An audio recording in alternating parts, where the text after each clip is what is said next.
Hello everyone, welcome to my YouTube channel. Friends, today we discuss about most important topic on contracts and accounts subjects. This subjects belongs to diploma 6 semester student.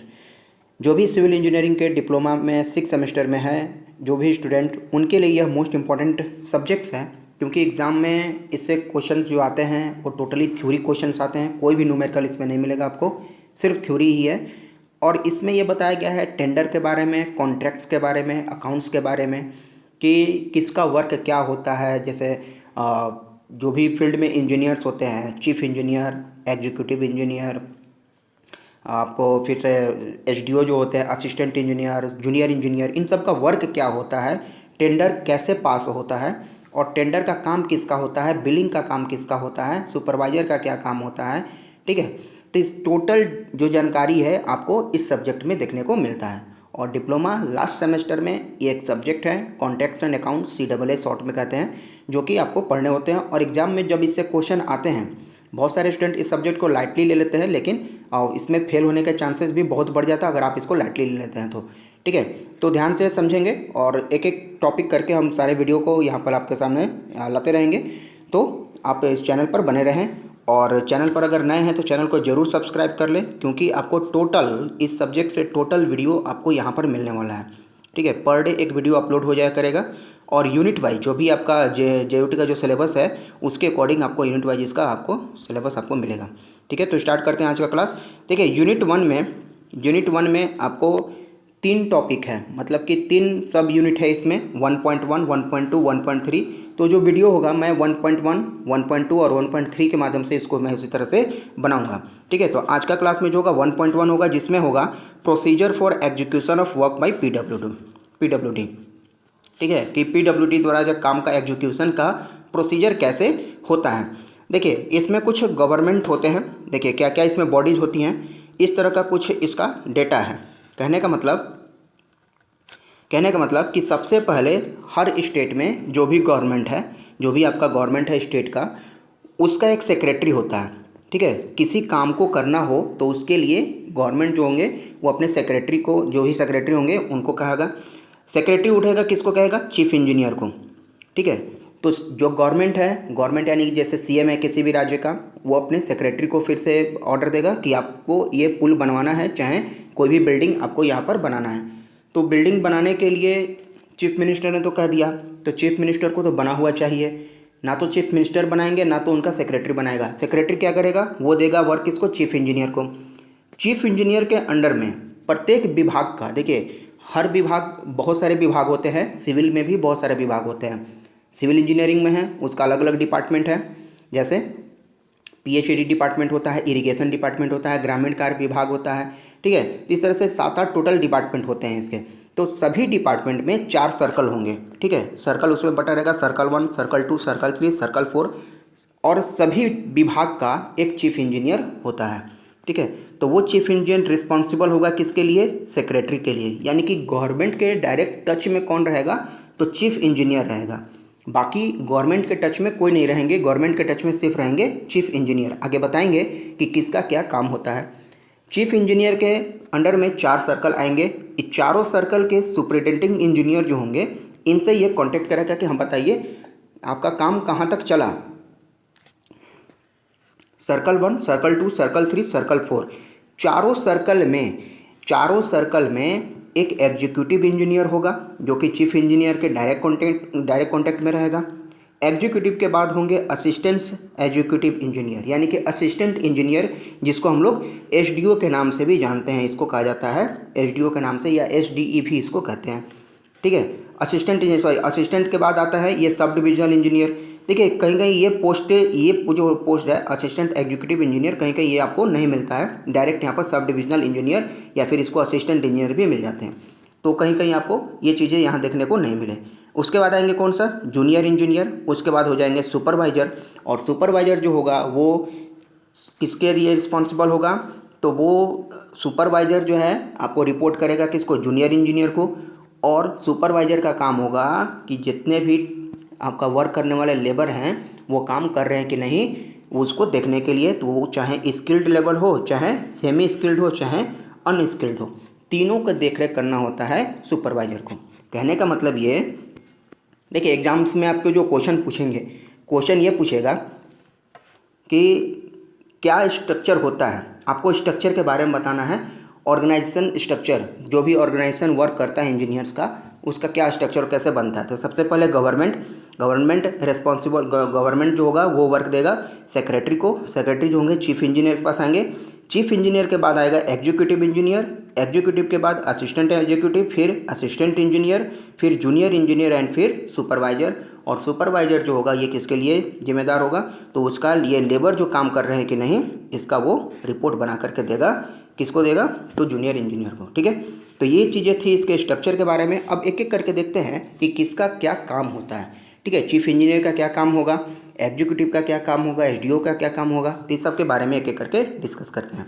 देखिए सबसे पहले chief engineer के बारे में, chief engineer का काम क्या होता है। तो देखिए चीफ इंजीनियर का सबसे पहला काम क्या है, सबसे पहला काम है to give administrative approval for work under his control. यानी कि एडमिनिस्ट्रेटिव अप्रूवल लेना काम होता है चीफ इंजीनियर का। चीफ इंजीनियर ही उसको एडमिनिस्ट्रेटिव अप्रूवल वहाँ से लाएगा और कहेगा कि क्या काम इसके लिए मिला हुआ है, उसके लिए मोर रिस्पॉन्सिबल होता है। Acceptance of tender under his control, जो भी उसके कंट्रोल में आएगा उसके लिए कितना टेंडर को एक्सेप्ट करना है, तो इस टेंडर के बारे में भी उसके लिए रिस्पॉन्सिबल होता है। ठीक है, नेक्स्ट है sanction deposit his work. Sanction deposit करने का इसके पास में फुल पावर होते हैं चीफ इंजीनियर के पास में। नेक्स्ट है purchase of livestock 30,000 at only one time, मतलब एक बार में कितना परचेज करने का कैपेसिटी होता है ये चीफ इंजीनियर के पास में, कितना क्राइटेरिया होता है, तो 30,000 तक का ही है। बहुत इंपॉर्टेंट है इंटरव्यू में भी और आपसे ऑब्जेक्टिव क्वेश्चन में ये कई बार ये चीज़ें पूछी जा चुकी हैं। ये इस वैल्यू को पूछा जा चुका है, इस फिगर को पूछा जा चुका है कि कितना अमाउंट तक के लिए क्राइटेरिया होता है चीफ इंजीनियर के पास में कि लाइव स्टॉक को परचेज कर सकते हैं एक बार में, तो होता है 30,000 का। नेक्स्ट है ही prepare the budget estimate annually related to work under his control, जो उसके कंट्रोल में है एनुअली कितना ज़्यादा खर्च होगा उसका बजट बनाना और सेक्रेटरी को पब्लिश करना, सेक्रेटरी को पेश करना, जिससे फंड की जो ज़रूरत है वो फंड अकाउंटेंट जनरल ऑफ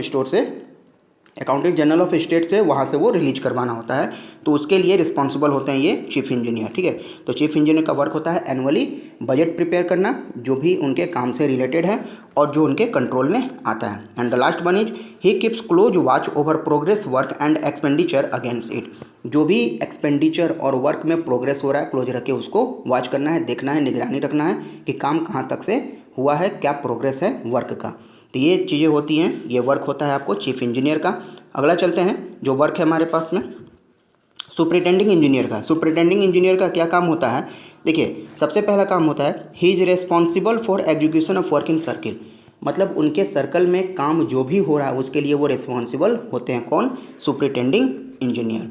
यानी कि उनके सर्कल में, मैंने कहा ना कि हर विभाग में जो भी सर्कल, 4 सर्कल होंगे, चारों सर्कल में जो भी इंजीनियर्स होंगे उनके जो भी नाम हमने बताए थे, एसडीओ होंगे, assistant engineer and executive engineer, junior engineer, तो उन सभी के काम कर रहे हैं कि नहीं उसके लिए प्रॉपर रिस्पॉन्सिबल होते हैं सुपरिटेंडिंग इंजीनियर। कुछ भी होगा तो चीफ इंजीनियर इन्हीं से पूछेंगे कि काम का प्रोग्रेस कहाँ तक हुआ है और कब तक कंप्लीशन का टाइम है, या फिर जो भी परेशानियाँ आ रही है, बाधा आ रही है, जो भी टेक्निकल सेक्शंस वगैरह की बात आती है, एडमिनिस्ट्रेटिव अप्रूवल की बात आती है, तो सभी चीज़ें इनसे सलाह करके फिर आगे जाके गवर्नमेंट से वो टच में रहते हैं जो चीफ इंजीनियर है, एंड सारा वर्क को फिर एग्जीक्यूट करते हैं।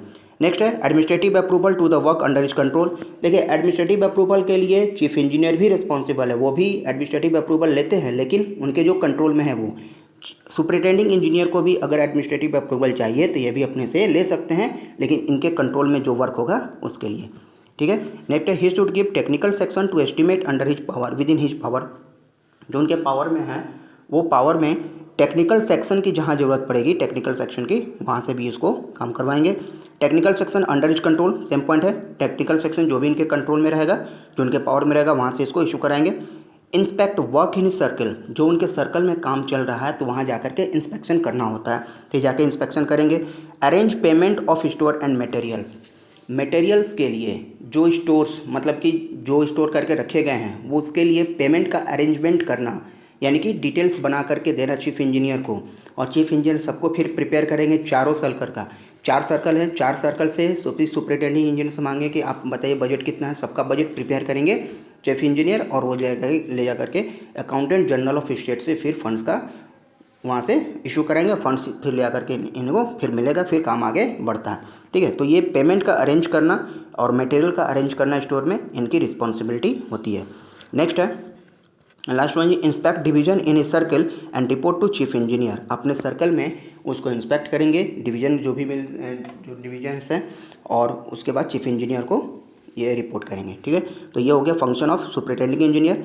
नेक्स्ट है फंक्शन ऑफ एग्जीक्यूटिव इंजीनियर या फिर डिविजनल ऑफिसर। एग्जीक्यूटिव इंजीनियर के लिए क्या फंक्शन होता है, सुपरिटेंडिंग के बाद एग्जीक्यूटिव बात है, इसके बाद आ जाएंगे असिस्टेंट इंजीनियर। तो एग्जीक्यूटिव इंजीनियर का जो फंक्शन होता है, inspect sub divisional office once a year, साल में एक बार इंस्पेक्शन करना है सब डिविजनल ऑफिस का। Execution of work under him, जो उनके अंडर में वर्क मिला है वो उनका एग्जीक्यूशन करना है। Ensure all tools plants and machinery are properly maintained. Tools का मेंशन करना, मशीनरी का मतलब प्रॉपर मेंटेन है कि नहीं है, चल रहे हैं कि नहीं चल रहे हैं, प्लांट हमारा वर्किंग में है कि नहीं है, इन सब के लिए रेस्पॉन्सिबल होते हैं एग्जीक्यूटिव इंजीनियर। और अगर कोई खराबी है, कोई परेशानी है, चेंज करना है तो इनके थ्रू वो चेंज होता है। Invite tender for work, tender invite करना इनके थ्रू होता है, और जितने वैल्यू इनके पावर में मिलते हैं उतने वैल्यू का टेंडर ये सिर्फ दे सकते हैं। मेंटेनेंस ऑफ अकाउंट्स, अकाउंट्स का मेंटेन करना इनके जो कंट्रोल में होता है।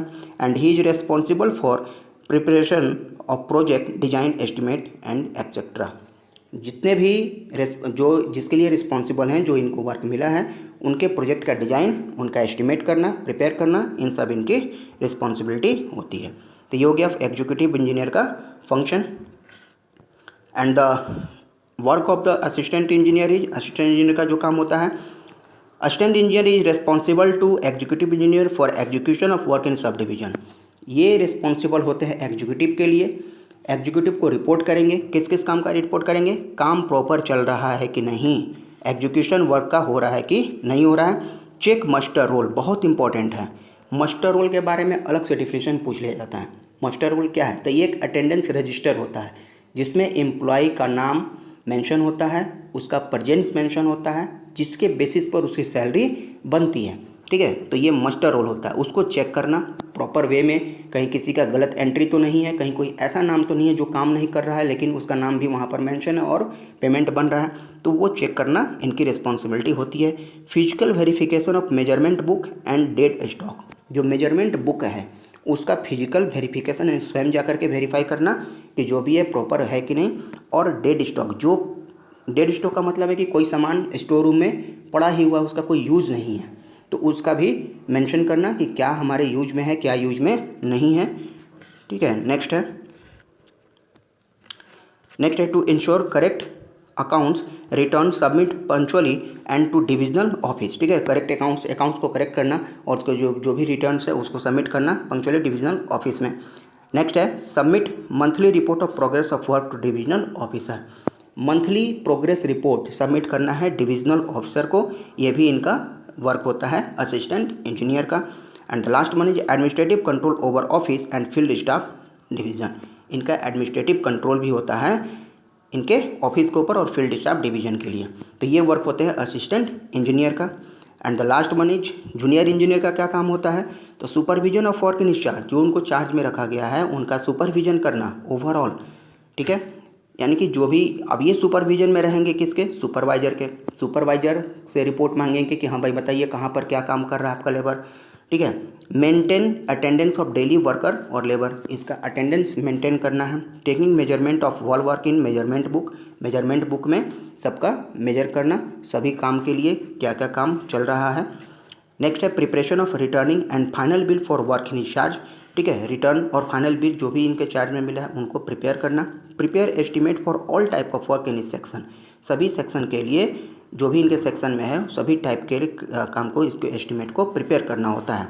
And the last one is carry out field survey for proposed project. Field survey भी इनको बनाना है, जो भी सर्वे प्रोपोज्ड है इनका प्रोपोज्ड प्रोजेक्ट जो है उनके लिए सर्वे करना, फील्ड सर्वे करना भी इनका वर्क होता है। ये होता है जूनियर इंजीनियर का वर्क। ठीक है, तो ये थे कुछ आपको इम्पोर्टेंट टॉपिक्स जो कि एग्जाम्स में आपसे पूछे जाते हैं। अब इस पार्टिकुलर से आपको जो क्वेश्चन पूछे जाएंगे, एक तो स्ट्रक्चर पूछा जाता है और स्ट्रक्चर के बाद आपसे पूछा जाएगा कि इनका फंक्शन क्या होगा। ठीक है, तो उम्मीद है कि आज का क्लास आपको समझ में आया होगा। और चैनल पर अगर नए हैं तो चैनल को जरूर सब्सक्राइब कर दें। वीडियो अच्छी लगे तो लाइक और शेयर जरूर करें। मिलते हैं नेक्स्ट क्लास में कुछ नए टॉपिक के साथ।